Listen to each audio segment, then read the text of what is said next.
Y hoy vamos a hablar precisamente de los medios de impugnación. ¿Qué es un medio de impugnación? ¿O a qué le llamamos medio de impugnación? ¿Cuáles son los principios que rigen los medios de impugnación en términos generales, en términos de teoría general del proceso? Y luego vamos a entrar al tema de los medios de impugnación y su análisis en materia electoral, de lo general a lo particular.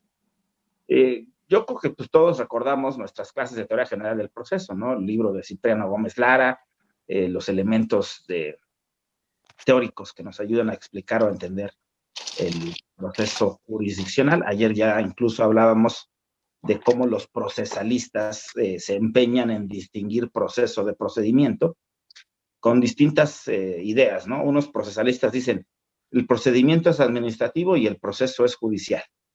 Otros dicen, no, es género y especie. Se dicen muchas cosas para diferenciar el proceso del procedimiento, pero en ocasiones encontramos que los términos se utilizan prácticamente como sinónimos. Y luego no podemos reconocer o distinguir cuando estamos hablando de una cosa o de otra, y la verdad es que a final de cuentas, una distinción que no nos simplifica, que no nos ayuda a entender más fácilmente las características del objeto de estudio, pues no nos sirve.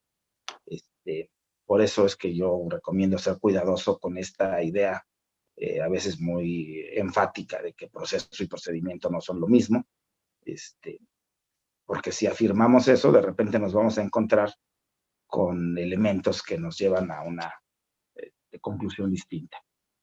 Bueno, entonces, déjenme ver, quisiera empezar, la idea de hoy es, donde nos quedamos ayer, retomar la parte de cómo el sistema electoral tiene un énfasis en la protección de derechos político-electorales, cómo la etapa final del proceso electoral, que es la calificación de la elección, nos lleva hacia la construcción de un sistema de medios de impugnación en materia electoral, y también de qué manera ese sistema de medios de impugnación en materia electoral constituye o forma parte de todo un aparato de Estado, que es el sistema de justicia electoral.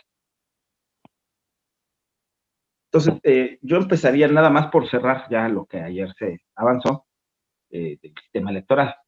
En el caso del sistema electoral, hablamos del conjunto de reglas, autoridades, instituciones que participan en el conjunto de actos o etapas del proceso electoral, es decir, la organización de las elecciones.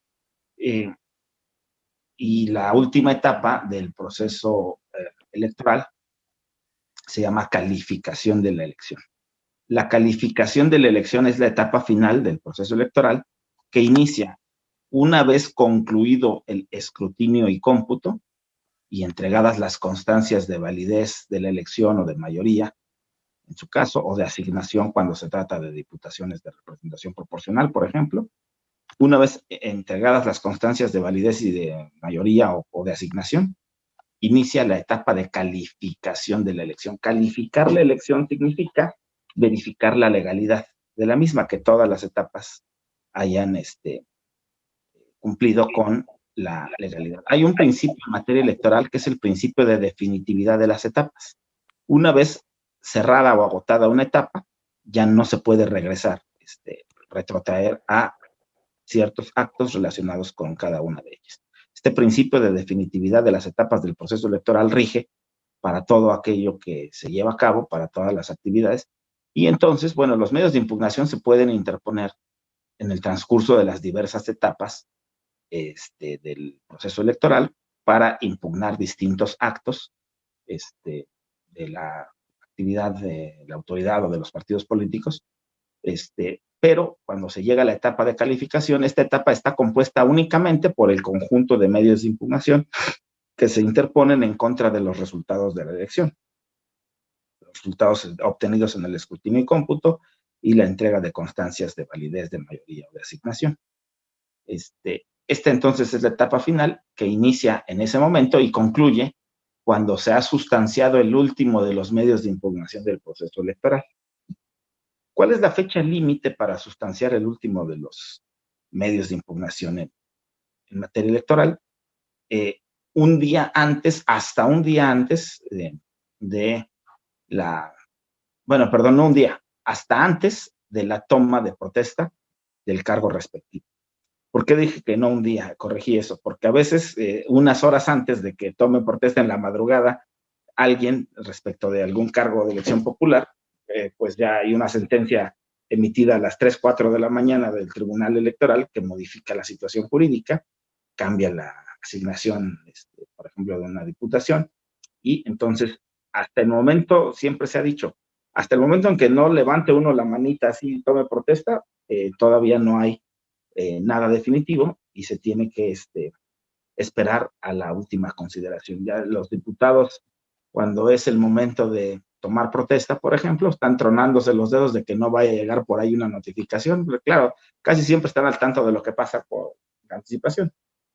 Siempre se cuidan pues de que no les pase esto de que haya un cambio de situación jurídica que los desfavorezca. Bueno, en fin, esto tiene que ver con, decíamos, cómo se engarzan el sistema electoral y el sistema de justicia electoral. El sistema electoral pues tiene que ver con todo el proceso de organización de las elecciones. El sistema de justicia electoral es el conjunto de reglas, órganos e instituciones de carácter jurisdiccional que resuelven las controversias o medios de impugnación presentados por los actores del proceso electoral. ¿Cuáles son los actores del proceso electoral? Bueno, primero partidos políticos, candidatos, ya sea candidatos de partido o candidatos sin partido, ciudadanos, autoridades electorales, son los actores del proceso electoral que a su vez participan en el desarrollo de estas actividades.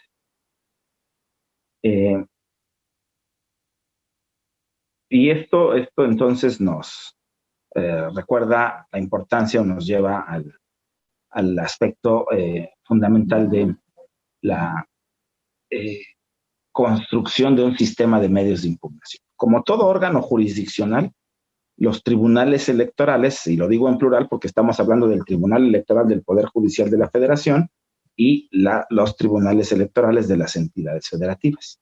Los tribunales electorales diseñan ese sistema de medios de impugnación y lo llevan a cabo como se lleva a cabo toda actividad jurisdiccional. La actividad, debemos distinguir aquí, por supuesto, seguramente ustedes recordarán el criterio de distinción del maestro Gavino Fraga, de la clasificación de los actos de autoridad materialmente y formalmente. Entonces, formalmente los actos que se llevan a cabo en el Poder Judicial se conocen como actos de carácter judicial, pero hay una serie de instancias, hay una serie de organismos que sin formar parte del Poder Judicial también realizan atribuciones jurisdiccionales. Entonces, lo judicial es lo formal y lo jurisdiccional es lo material o de fondo, la solución de conflictos o controversias a través de un procedimiento que tiene el carácter de juicio seguido ante un tribunal. En el caso del Poder Judicial de la Federación, ustedes ya saben que en el año del 96, el Tribunal Electoral, conocido antes como TRIFE, Tribunal Federal Electoral, pasó a formar parte del Poder Judicial de la Federación, se integra a este poder del Estado y se convierte en Tribunal Electoral del Poder Judicial de la Federación. Mientras que en el caso de las entidades federativas, las leyes electorales, la LEGIPE, en su artículo 105, particularmente prohíbe que los tribunales electorales locales formen parte de los poderes judiciales de los estados.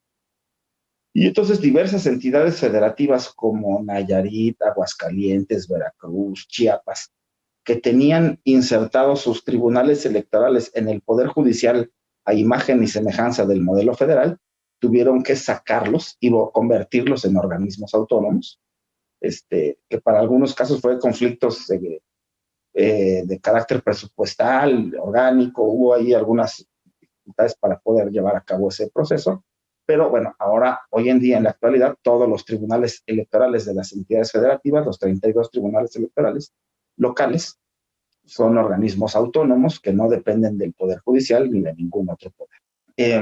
Bueno, en ese diseño, entonces, decíamos, de todas maneras, todos llevan a cabo funciones jurisdiccionales. Materialmente, sus atribuciones es sustanciar o resolver juicios, y la sustanciación de un juicio implica el seguimiento de una serie de pasos ordenados para llegar a un fin, y el fin es la solución de controversias.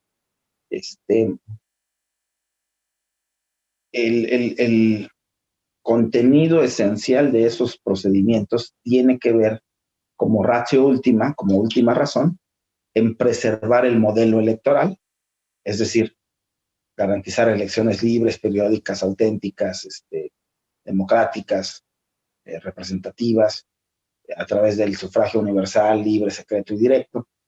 Pero eso, al final de cuentas, como visto como una obligación del Estado, se convierte en el contenido esencial de un derecho humano o un conjunto de derechos humanos, que son los derechos político-electorales de los ciudadanos. Entonces, la ratio última del sistema judicial electoral, el sistema electoral en general y del sistema judicial electoral, es la preservación del modelo electoral junto con la protección de los derechos político-electorales. Ustedes ya llevaron un curso, si no me equivoco, sobre los derechos político-electorales. Esto es de suma importancia, porque, bueno, primero se trata de derechos humanos con una característica y un contenido específico, derechos humanos susceptibles de tutela judicial efectiva, hasta hace poco, porque antes no eran susceptibles de tutela judicial efectiva, y de derechos humanos a los que se les aplican los principios, conceptos, nociones generales de los derechos humanos. Entonces, el estudio de los derechos político-electorales es un estudio de derechos humanos, y como tal tiene la relevancia, el peso, la importancia que sucede por la misma cuestión de la necesidad de proteger derechos humanos. Contenidos en un catálogo constitucional, por supuesto, en el artículo 35 de nuestra Constitución, pero reforzados en su contenido a través, primero, de tratados celebrados por nuestro país. O sea, México ha celebrado tratados en los que establece compromisos para la protección de derechos políticos en su territorio, y luego la jurisprudencia de los organismos jurisdiccionales, por un lado la Suprema Corte de Justicia de la Nación y por otro lado el Tribunal Electoral del Poder Judicial de la Federación, amplían o complementan el contenido esencial de los derechos políticos en nuestro país, de tal modo que este estudio es relevante, muy importante para comprender ahora sí que lo que estamos haciendo, lo que estamos buscando tutelar o proteger en el marco de un sistema electoral y un sistema de justicia electoral. Ayer precisamente hablábamos, ustedes recuerdan que hablábamos del Sistema Nacional Electoral, ¿no? El Sistema Nacional Electoral únicamente abarca la parte administrativa. La construcción del Sistema Nacional Electoral en la reforma constitucional de 2014, esta famosa última gran reforma de materia electoral, que establece un modelo de distribución de competencias entre el INE y los OPLES para la organización de las elecciones locales, no tocó al sistema de justicia electoral. El sistema de justicia electoral en México no es un sistema nacional, es un sistema que se compone de dos niveles: el sistema de justicia electoral federal y el sistema de justicia electoral de las entidades federativas o locales. En algún momento que a mí me consultaron, yo sugerí que así como se creó el Sistema Nacional Electoral, el sistema de justicia electoral también debía pasar por un mecanismo de la misma naturaleza, un Sistema Nacional de Justicia Electoral, debido a que eso facilitaría la articulación entre la función administrativa y la función jurisdiccional. Precisamente veíamos ayer cómo el ordenamientos como acuerdos del INE o el Reglamento General de Elecciones a veces contradicen disposiciones de índole local. Un tribunal local, en esencia, tiene la obligación de aplicar legislación local, no federal. Entonces, por ejemplo, les decía, si hay contradicción entre la legislación electoral de Hidalgo y el Reglamento General de Elecciones del INE, en principio, la lógica indica que un tribunal electoral local se va a decantar por la aplicación de una ley local y no de un reglamento expedido por una autoridad nacional. en teoría. Esto,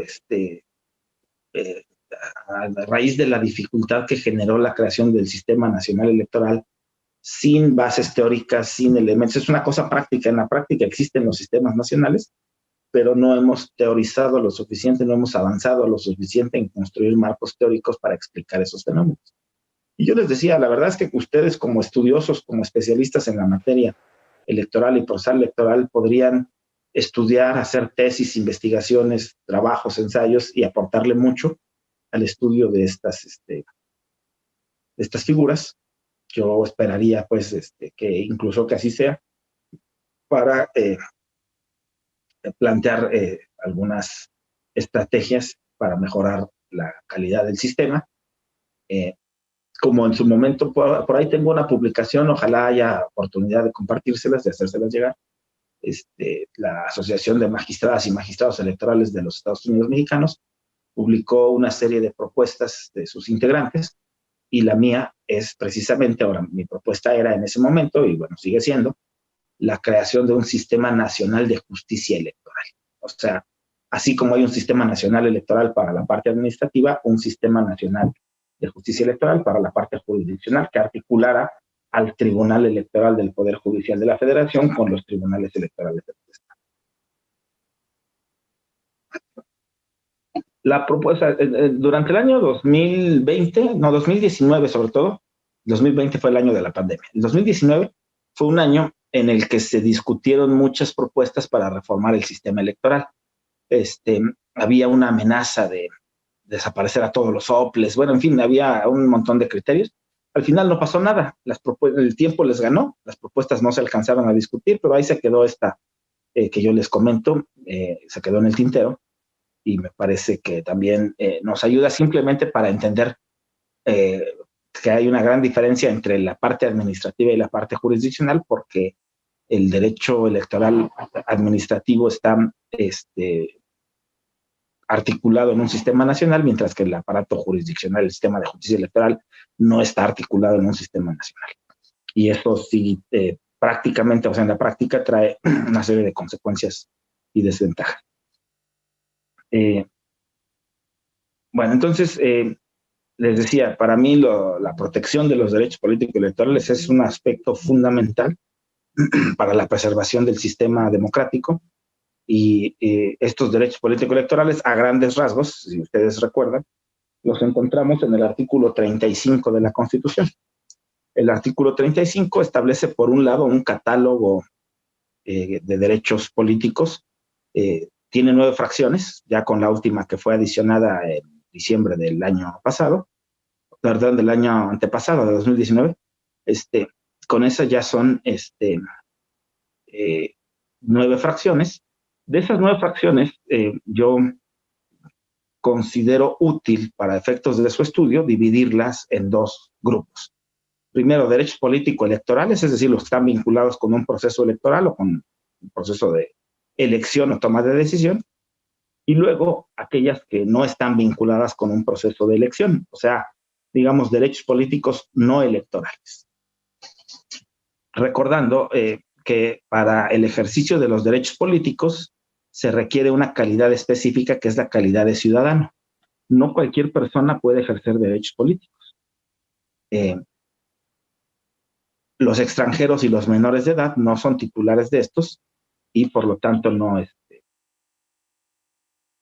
entran dentro del rubro de personas a las que se dirigen estos derechos.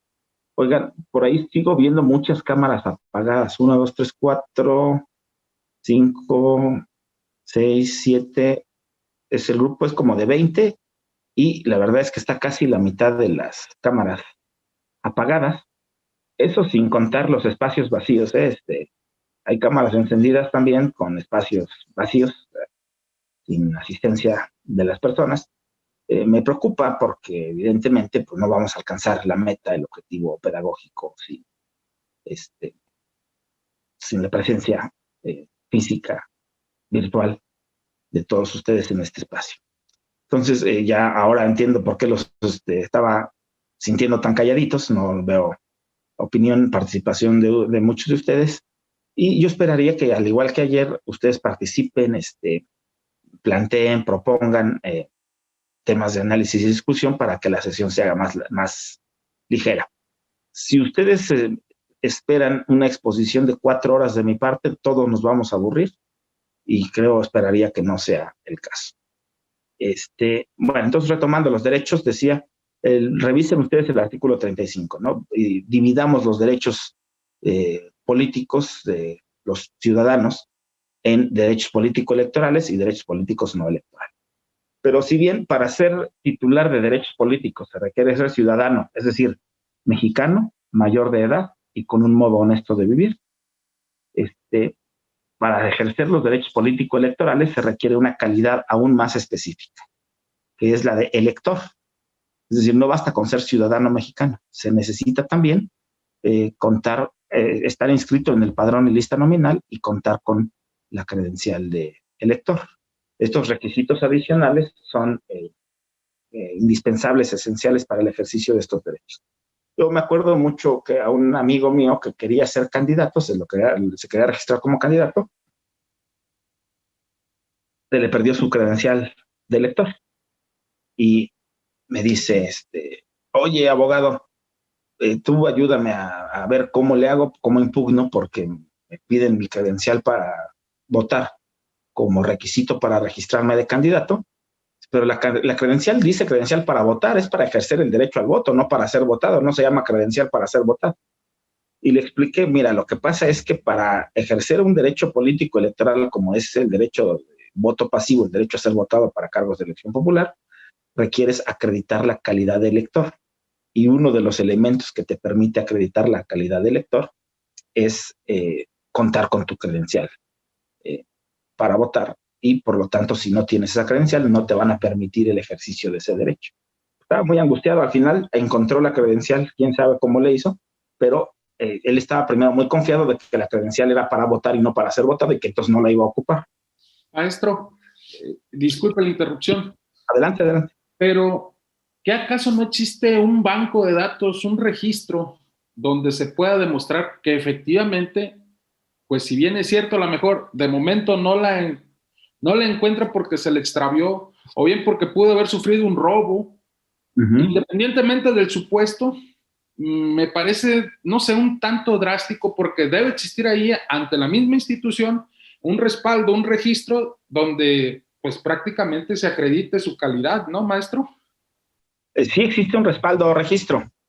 ¿Cómo se llamaría ese registro donde todos los ciudadanos que así lo deciden hacen ese registro? Padrón electoral. Padrón electoral, efectivamente. Y yo les acabo de decir, para acreditar la calidad del elector se requieren 2 requisitos. El primero de ellos, estar inscrito en el padrón electoral y lista nominal, que son 2 instrumentos distintos.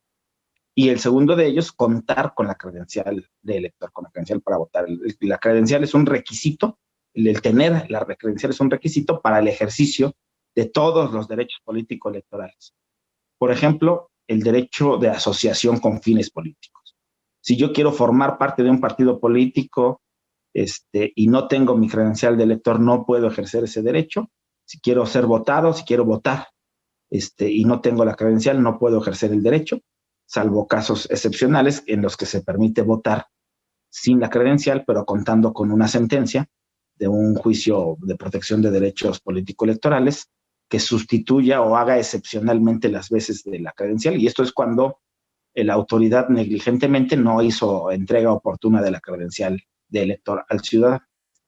Entonces, si hay un registro, en el Registro Federal de Electores se tiene el padrón electoral y la lista nominal, pero es insuficiente. Se requiere contar con la credencial. Entonces, fíjense ustedes cómo resulta necesario quienes tienen carrera política, actividad política, quienes son actores políticos que piensan en la posibilidad de postularse para algún cargo de elección popular, es muy importante que no traigan cargando la credencial de elector en la cartera, sino se queda, normalmente quienes ya lo saben, dejan la credencial guardada en un cajón, asegurada, para que no les impide el ejercicio. Imagínate que logras que un partido político importante te postule para un cargo, dices, ya la hice, ya voy a tener un cargo de elección popular y no tienes la credencial para votar, pues qué coraje, ¿no? Y decía el compañero, es algo muy drástico. Sí, sí es algo muy drástico. Un requisito y como tal debe cumplirse, y si no se cumple, pues no se tiene acceso al ejercicio de ese derecho. Sí es muy drástico, por supuesto, coincido con esa afirmación, pero precisamente por eso, algo que a partir de esa experiencia me toca siempre recomendarles a mis amigos que tienen trayectoria política, y además pues es algo ya sabido, que no anden cargando la credencial para votar, sobre todo cuando estamos cerca del inicio de un proceso electoral. Esta credencial debe estar bien resguardada, bien guardada, para que puedan ejercitar ese derecho. Y entonces esto distingue dos sujetos, o tres sujetos, digamos. La persona es titular de derechos humanos, derechos civiles, igualdad, libertad, seguridad. Luego el ciudadano, solo el ciudadano es titular de derechos políticos. Tiene que ser mexicano, mayor de edad y un modo honesto de vivir, o sea, no ser extranjero, no ser menor de edad y no estar sujeto a suspensión de derechos por la comisión de algún delito, que es lo que el artículo 38 establece como causales para la suspensión de derechos políticos. El artículo 38 de la Constitución, me refiero. Incluso ya se emitió un acuerdo del INE recientemente para regular, en cumplimiento a una sentencia de la Sala Superior del Tribunal Electoral del Poder Judicial de la Federación, se piensa regular la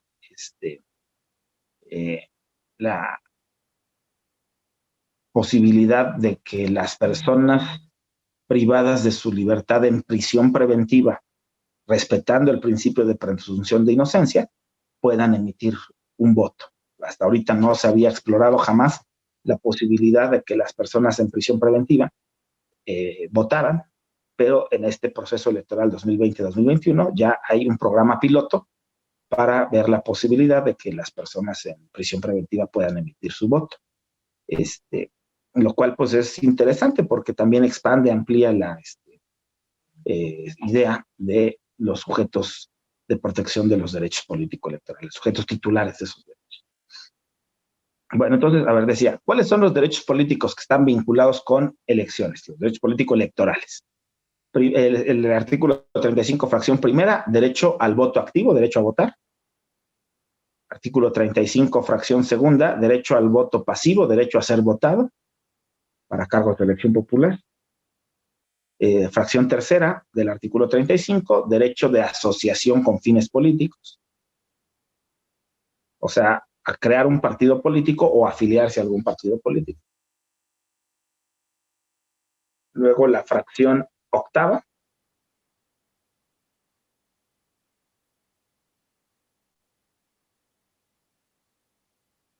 Perdón.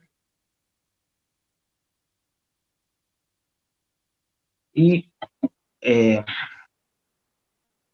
fracción octava y novena, que hablan de la participación, del derecho a ejercer el voto en procesos de participación ciudadana, que son, la fracción 8 se refiere a la consulta popular y la fracción 9 al la revocación de mandato, que es la última que se incorporó en diciembre de 2019. Entonces, esos son los derechos político-electorales, los que están relacionados con el ejercicio democrático del voto.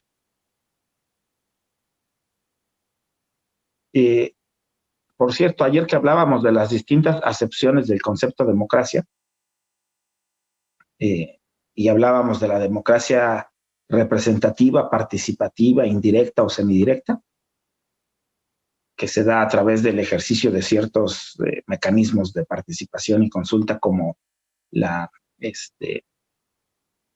plebiscito, referéndum, iniciativa popular o revocación de mandato. Ahí está. Ahí tenemos, perdón, iniciativa popular no tiene que ver con votación, pero sí revocación de mandato. Ahí están los claros ejemplos en la Constitución de dos figuras de democracia participativa, que son en la fracción octava del artículo 35, la consulta popular, y en la fracción novena, la revocación de mandato. Entonces, esas cinco fracciones son derechos político-electorales. Para ejercerlos se tiene que acreditar la calidad de elector, o sea, además de ser ciudadano, estar inscrito en el padrón y lista nominal y tener la credencial para votar. Ahora, el resto de las fracciones del artículo 35 son, por descarte, diríamos por exclusión, los derechos políticos no electorales, aquellos que no tienen como fin la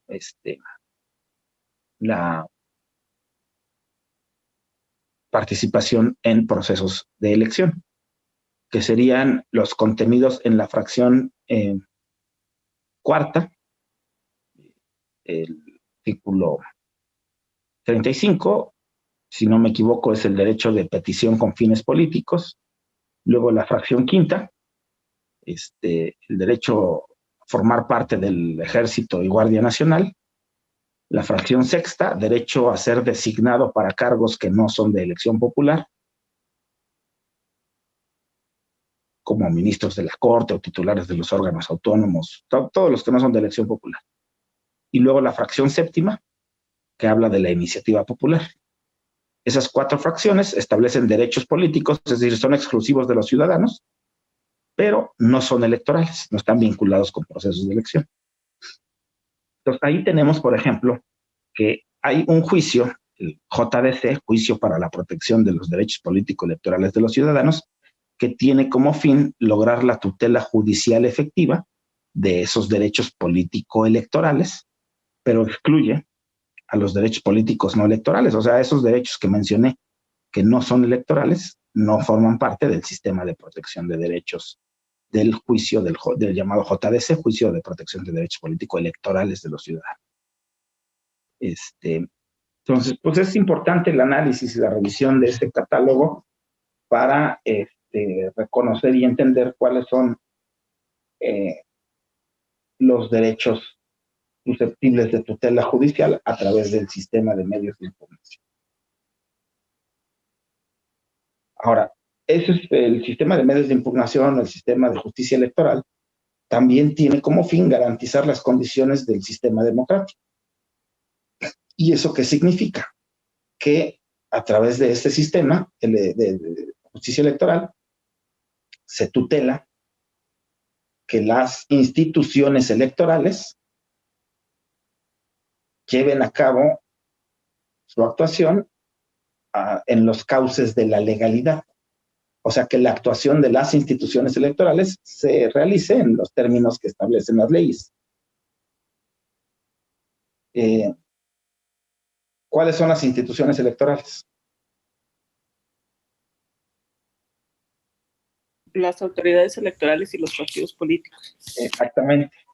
Ya a diferencia de ayer que contestábamos, digamos, de manera un poco dispersa, ya ahora tenemos claridad de que las instituciones electorales son las autoridades electorales y los partidos. Entonces, la justicia electoral tiene como fin que las instituciones electorales se apeguen a los cauces de la ley, que los partidos y las autoridades administrativas lleven a cabo su actuación en los términos de ley.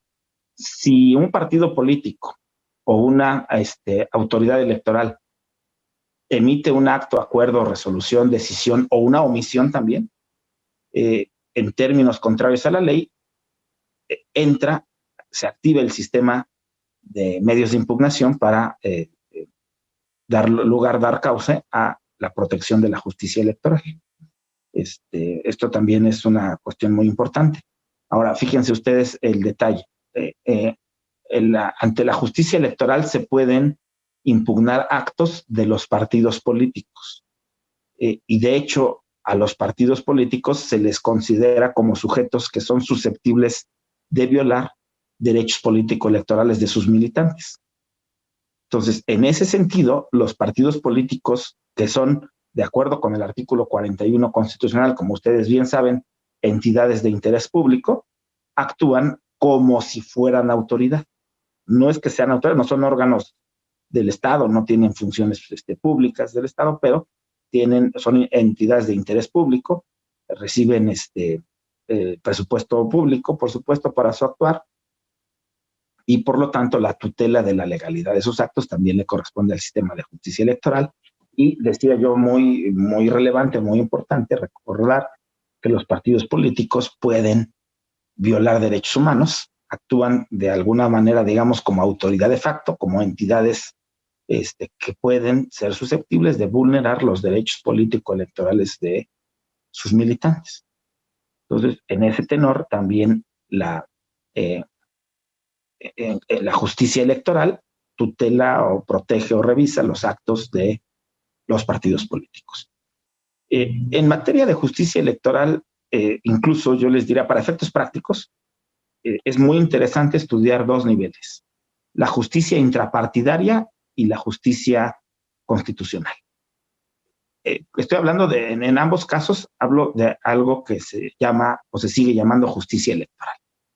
La justicia electoral intrapartidaria parte de un mandato constitucional que ordena que todos los partidos políticos deben tener organismos internos para resolver o dirimir controversias entre sus militantes.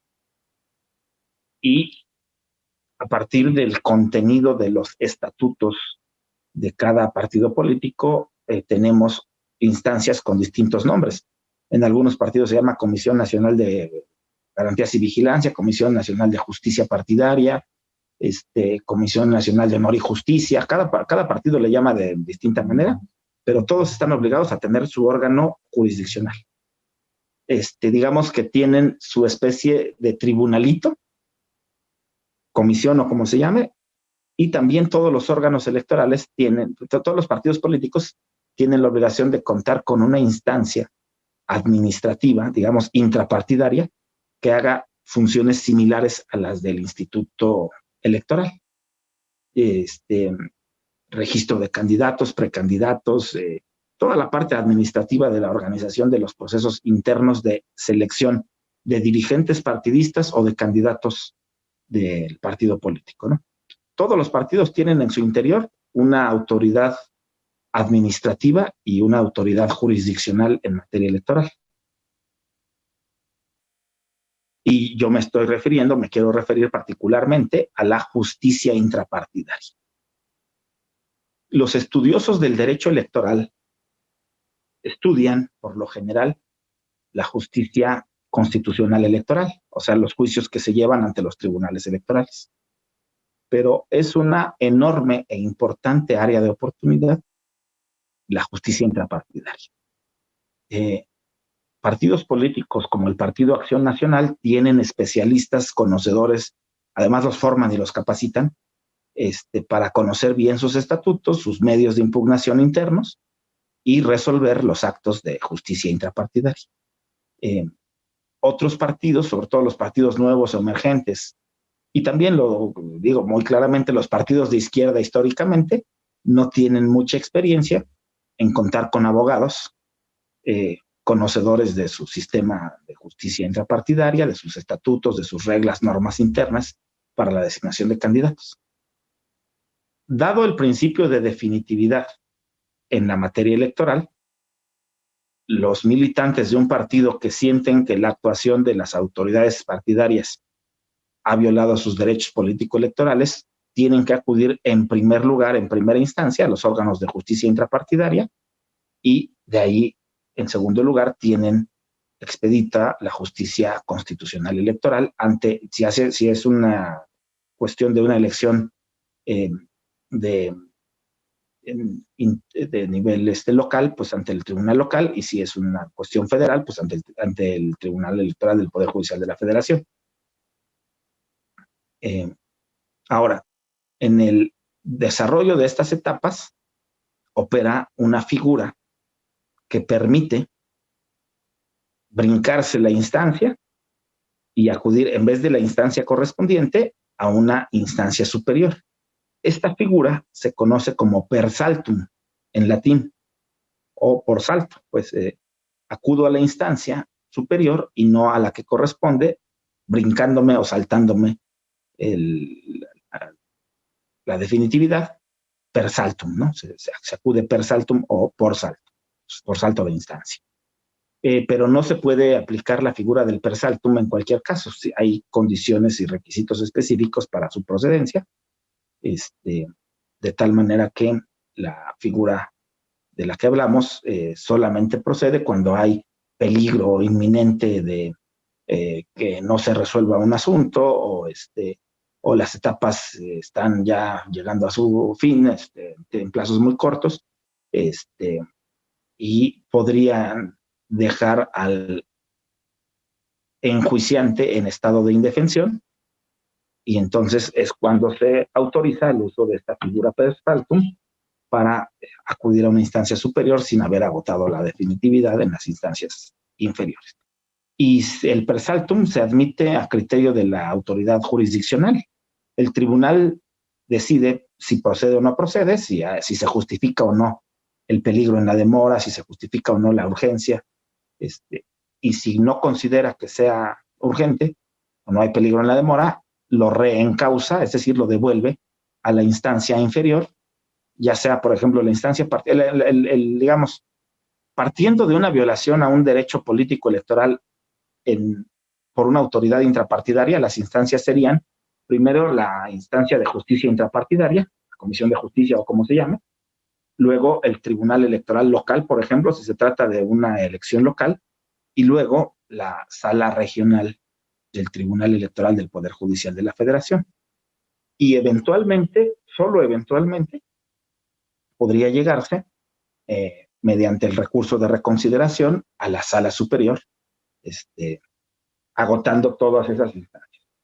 Pero eventualmente, por razones que se encuentren justificadas, como ya lo estaba señalando, la persona puede brincarse la instancia intrapartidaria o puede la instancia intrapartidaria y brincarse el tribunal local para irse a la sala regional. Es decir, se puede proponer a la autoridad judicial el per saltum para solicitar la atención de un procedimiento jurisdiccional por la instancia superior. Bueno, más o menos esto, a lo que quiero llegar yo es a la existencia, pues, de estos elementos que tratan de blindar la protección de los derechos políticos electorales de los ciudadanos y la legalidad de la actuación de las instituciones electorales. La legalidad es uno de los principios fundamentales del derecho electoral. La LEGIPE establece los principios de la función electoral, de imparcialidad, certeza, objetividad, máxima publicidad, y uno de ellos es la legalidad. La legalidad es un elemento fundamental del principio del derecho electoral y un principio que deben hacer valer primero las autoridades administrativas y si no lo hacen, en segundo lugar, las autoridades jurisdiccionales a través de las resoluciones. La reforma constitucional que estableció la obligación de los partidos políticos de contar con un organismo electoral y un organismo de justicia intrapartidaria, vino después, es reciente. Ya, o sea, los partidos ya contaban, digamos, algunos contaban con órganos de justicia, otros no, pero se hizo obligatorio y ahora ya todos los partidos tienen el deber de contar con esas instancias para la preservación de los derechos políticos electorales de los militantes. Déjenme contarles una anécdota. Yo a lo largo de la historia de mi vida, desde que entré a estudiar Derecho, yo siempre quise optar por el área legislativa. Es decir, mi vocación era el derecho parlamentario legislativo. Y entonces, pues a muy temprana edad me fui a trabajar a órganos legislativos, el Congreso del Estado de México, Asamblea Legislativa del DF, Cámara de Diputados, Cámara de Senadores. En mi trabajo como asesor parlamentario, siempre pues conocí actores políticos relevantes que me pidieron en distintos momentos apoyo para sustanciar procedimientos de justicia intrapartidaria. Entonces, mi contacto con el derecho electoral fue a través de aprender la justicia intrapartidaria de un partido político donde militaban los actores políticos con los que yo tuve contacto en aquellas épocas. Y entonces me hice especialista en justicia intrapartidaria de ese partido. Me conocía los estatutos, me mandaban a discutir, a alegar, por ejemplo, en un proceso de elección de dirigentes internos de ese partido, me mandaban a discutir y entonces pues ya me conocía también, argumentaba, alegaba.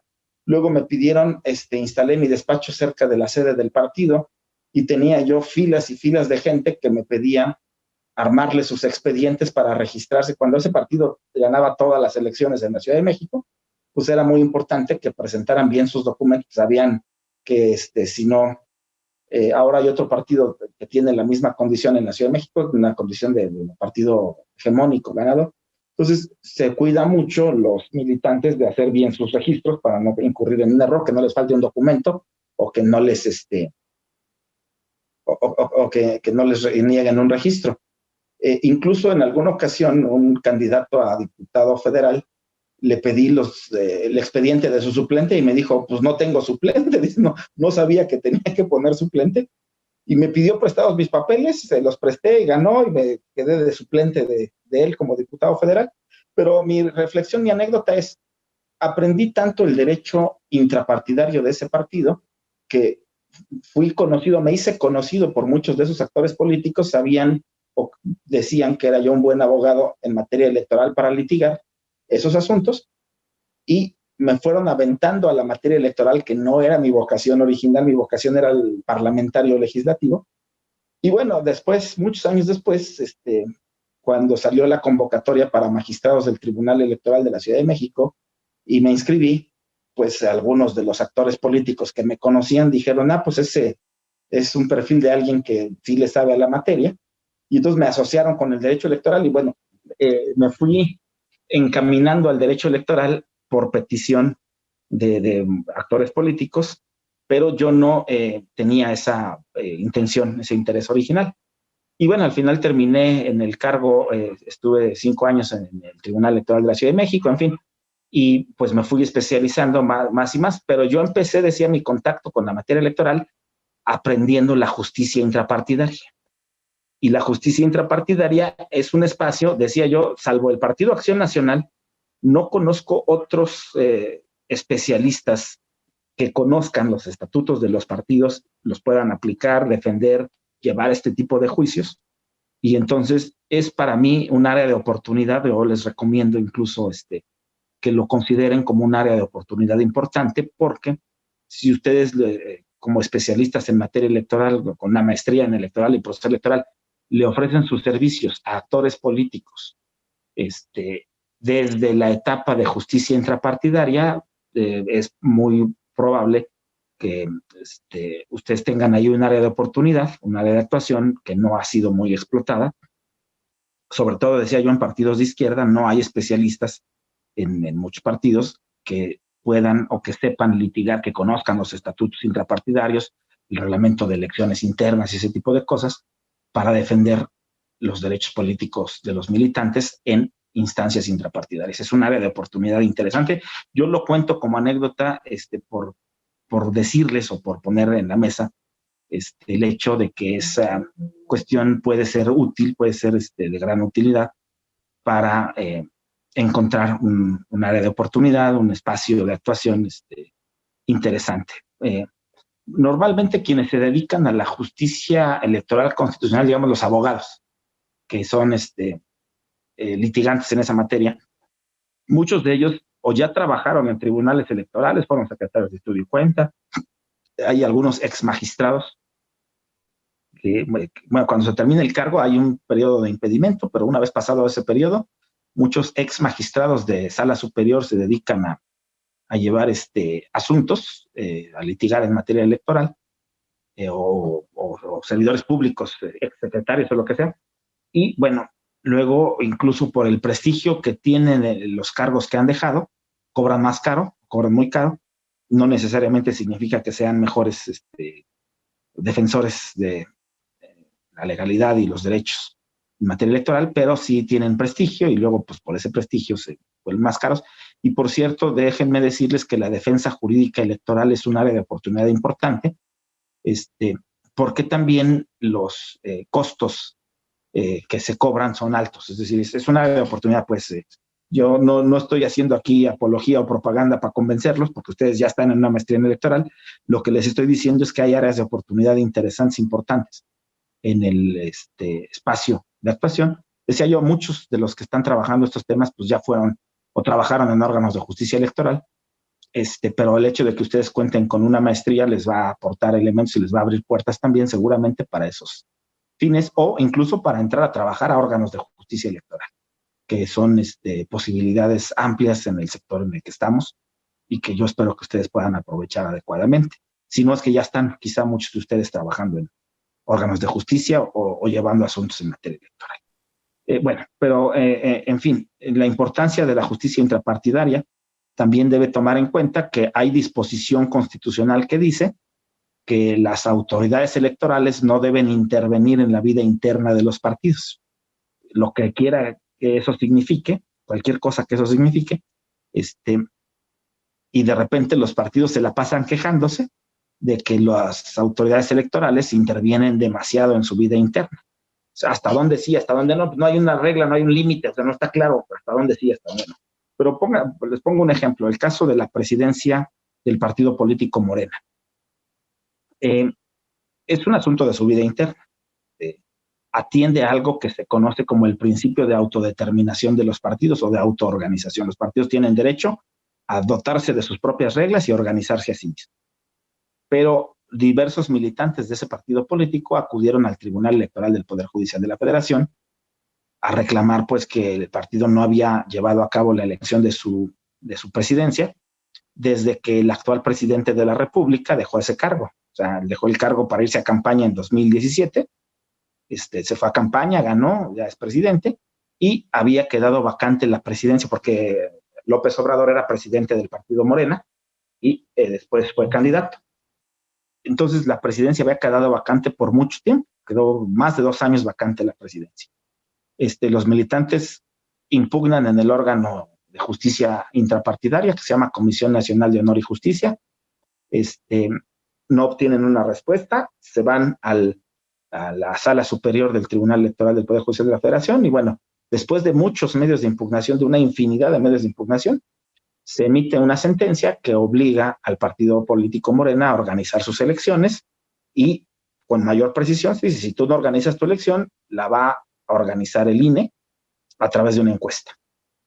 Y entonces algunos militantes del partido político Morena decían, eso es una intromisión a la vida interna del partido y puede ser que tengan razón, pero no estaba establecido un límite hasta dónde sí y hasta dónde no. Entonces el tribunal decía, el partido es una institución de interés público, debe regirse y seguir su actividad en los cauces legales, no ha cumplido con el mandato legal de tener una presidencia definida y por lo tanto pues se organizó una encuesta por parte del INE en cumplimiento a la sentencia de la Sala Superior del Tribunal Electoral del Poder Judicial de la Federación y finalmente pues ya el partido cuenta con una presidencia con todas las ventajas y desventajas que esto haya sucedido, pero aquí mi reflexión era el tema de la intervención de la vida interna. La Constitución dice, las autoridades electorales no intervendrán en la vida interna de los partidos, intervendrán lo menos posible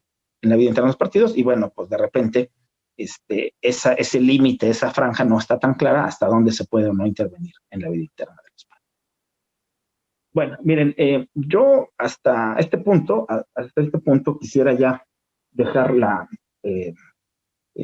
reflexión de los conceptos generales del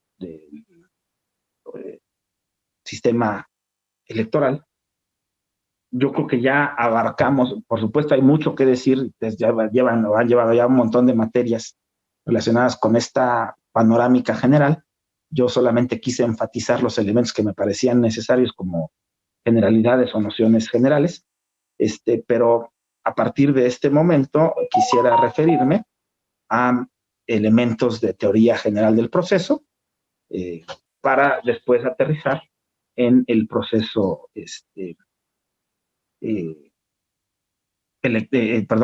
el derecho procesal electoral. ¿Qué tanto recuerdan ustedes de sus nociones de teoría general del proceso? Las llevamos hace mucho, ¿no? Pues ya cursamos la licenciatura hace algún tiempo y hay que revisar qué tanto recordamos. Pero si no, esos textos, ese material que ustedes consiguieron nos va a ser muy útil, va a ser de suma utilidad. Miren, siempre que se estudia derecho procesal, siempre que estudia lo que sea, derecho procesal civil, procesal penal, procesal administrativo, procesal laboral, o en este caso procesal electoral, siempre recurrimos a los elementos de teoría general del proceso. Es una cuestión muy útil, muy necesaria, muy interesante recordar los aspectos de teoría general. Y la teoría general del proceso nos ayuda a entender el esqueleto de lo que es un proceso judicial. Cada materia le cambia elementos al proceso, pero todos los procesos, todos de la materia que ustedes quieran, siguen el mismo esqueleto. Ese esqueleto de las etapas de un procedimiento jurisdiccional es lo que el artículo 14 de la Constitución llama formalidades esenciales del procedimiento. Y yo le agregaría, porque no lo dice el 14, del procedimiento judicial o jurisdiccional. Y fíjense, dice procedimiento, no proceso. El procedimiento jurisdiccional es un juicio. Para los penalistas, el procedimiento jurisdiccional es proceso. Pero este procedimiento jurisdiccional no está formado o no forma parte de, no es una parte de un todo llamado proceso. O sea, no se aplican esos criterios que ayer discutíamos cuando hablamos de las formalidades esenciales del procedimiento jurisdiccional. Entonces, miren, la teoría general del proceso nos dice, hay elementos comunes en todo juicio. Todo juicio, para empezar, bueno, la pregunta original que les haría es esta. ¿Qué es un juicio? Yo ya estoy hablando del juicio y quizá valga la pena arrancar con el concepto juicio. ¿Qué dirían ustedes que es un juicio? El libro de Teoría General del Proceso de Cipriano Gómez Lara, que es el que yo recuerdo, el que yo estudié, y yo conozco todos los libros de Teoría General del Proceso, hablan del famoso triángulo procesal. ¿En qué consiste el triángulo procesal? El proceso está compuesto de 3 partes, esencialmente. Si no hay 3 partes, no hay proceso. En la punta está el órgano jurisdiccional, juez o tribunal. De un lado está el enjuiciante, es decir, quien ejercita la acción, y del otro lado está el enjuiciado, es decir, quien tiene la pretensión contraria a la acción ejercitada por el enjuiciante. Enjuiciante y enjuiciado y órgano jurisdiccional. Eso que acabamos de decir es aplicable a cualquier juicio, penal, civil, laboral, administrativo, amparo, electoral, a cualquier juicio. Para que haya juicio se necesitan esos 3 elementos, esos 3 componentes del triángulo procesal. ¿Sí está claro? Sí, es evidente, ¿no? ¿A qué le llamamos órgano jurisdiccional? Son instancias u órganos del Estado, primero, no particulares, órganos del Estado, órganos creados por el Estado, de acuerdo con la ley, y dotados de jurisdicción, lo que decía el compañero. Eso es lo que les da el carácter de tribunales o jueces, dotados de jurisdicción. Los órganos jurisdiccionales se pueden llamar jueces o tribunales. Ambas figuras constituyen el órgano jurisdiccional. Es decir, un órgano del Estado creado por el Estado ex profeso para dirimir controversias. Si su función para la que fue creado por el Estado es dirimir controversias, pues es un órgano jurisdiccional. Para saber si un órgano es o no es un órgano jurisdiccional, pues es un órgano del Estado, que la ley le atribuye la función de jurisdicción, que es dirimir o resolver controversias. Ahí todavía me parece que hay falta de elementos para distinguir qué sí y qué no es un órgano jurisdiccional. Entonces, bueno, me remito nuevamente a la teoría general del proceso. Primero, el órgano jurisdiccional tiene que ser creado por el Estado. No, los particulares no pueden ser tribunal ni órgano jurisdiccional. Es una función del Estado. ¿En dónde se regula esa función del Estado? Bueno, en el caso de nosotros, el artículo 17 de la Constitución establece los elementos de esa función. Pero, ojo, repito, es una función del Estado. El Estado debe crear un sistema de órganos de justicia, y la clave está en que esos órganos están creados ex profeso, para exprofeso quiere decir expresamente. Creo que el término exprofeso preferiría no usarlo para no confundirlo con otro tipo de órganos jurisdiccionales.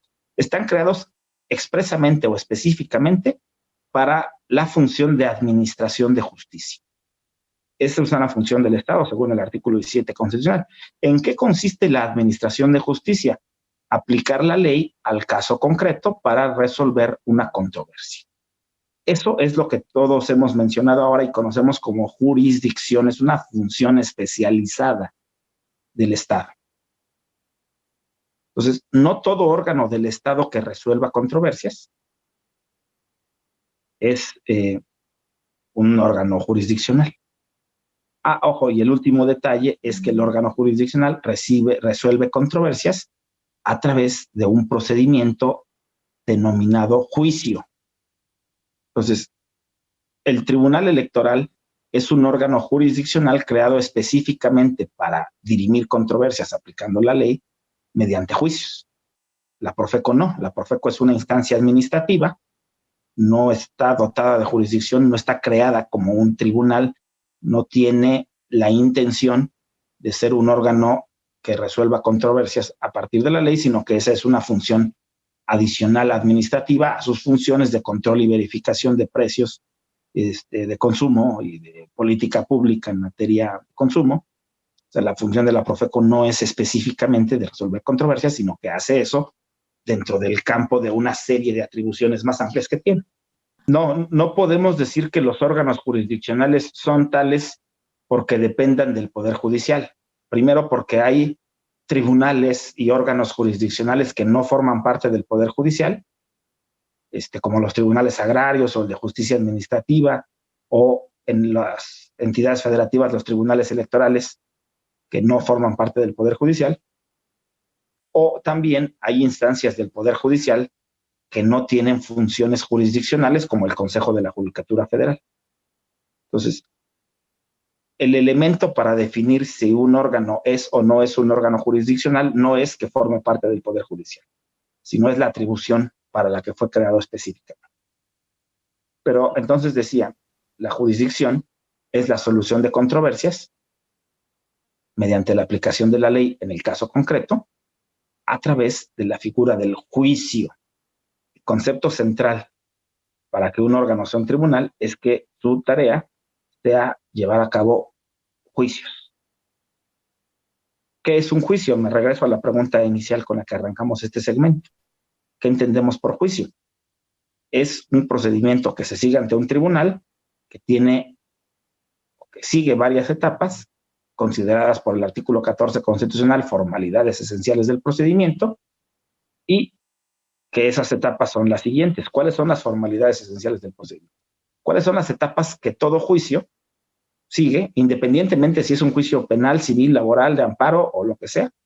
¿Cuáles son las etapas que todo juicio sigue? Se llama radicación. El término genérico para referirse a esto es radicación, es decir, cuando el juez admite la competencia y admite el trámite a desarrollar a partir de la acción que ha sido ejercitada. La primera etapa, la primera formalidad esencial del procedimiento es el ejercicio de la acción. La segunda es la radicación. La tercera etapa, que ya la dijeron, consiste en hacer del conocimiento del enjuiciado la existencia del juicio. Es fundamental, o sea, no podemos seguir un juicio a espaldas de una persona, siempre se le tiene que notificar o hacer de su conocimiento el ejercicio de la acción. Esto puede recibir varios nombres, emplazamiento, notificación, etc. Depende del tipo de juicio. Las etapas que consisten en el ejercicio de la acción, la radicación ante el juez,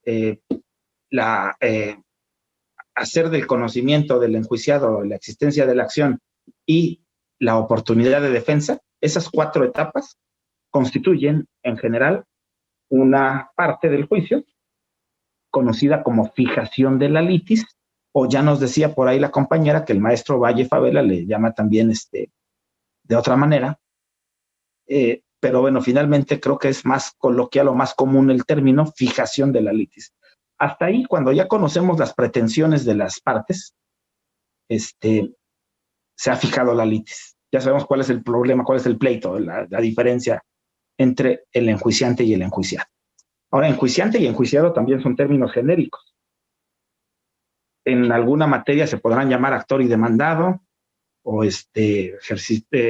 accionante y procesado, o se podrán llamar de distintas maneras, pero enjuiciante y enjuiciado son términos genéricos, que también en materia electoral se utilizan mucho, ¿no? El enjuiciado o el enjuiciante, o sea, para distinguirlos.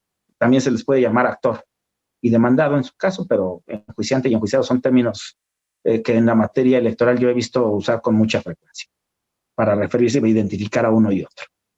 Bueno, después de la fijación de la litis, ahora sí viene una etapa que ustedes han mencionado ya reiteradamente. La etapa probatoria se compone, a su vez, de varios elementos, de varias subetapas: ofrecimiento, admisión, preparación y desahogo. Algunos autores incluyen la valoración, pero yo creo que la valoración no es una parte de la etapa probatoria, es posterior, una vez que han sido desahogadas. Pero bueno, solo lo quise comentar porque probablemente ustedes lean. Miren, es que no hay ninguna ley, ningún texto que nos diga estas son las formalidades esenciales del procedimiento. Las estamos nosotros sacando de la teoría general del proceso. Antes de eso, terminada la etapa probatoria, hasta la etapa probatoria se conoce como cierre de instrucción. Ahí se cierra la instrucción. El proceso ya ha sido instruido. Ya se hizo todo lo que se tenía que hacer para estar en condiciones de pasar a la última parte, que es, ¿cuál? Dictado de resolución. Ahí es donde se hace la valoración de las pruebas, en mi opinión. Va implícita en la resolución. Por eso yo no la pondría en los elementos o subetapas de la prueba, pero bueno, algunos autores resaltan ahí. Esas serán todas las formalidades esenciales del procedimiento. Muchos autores incluyen dos, que no son ya etapas del juicio, sino son elementos esenciales que si se los quitamos ya no es juicio, que son los términos o plazos dentro del proceso y los medios de impugnación o recursos.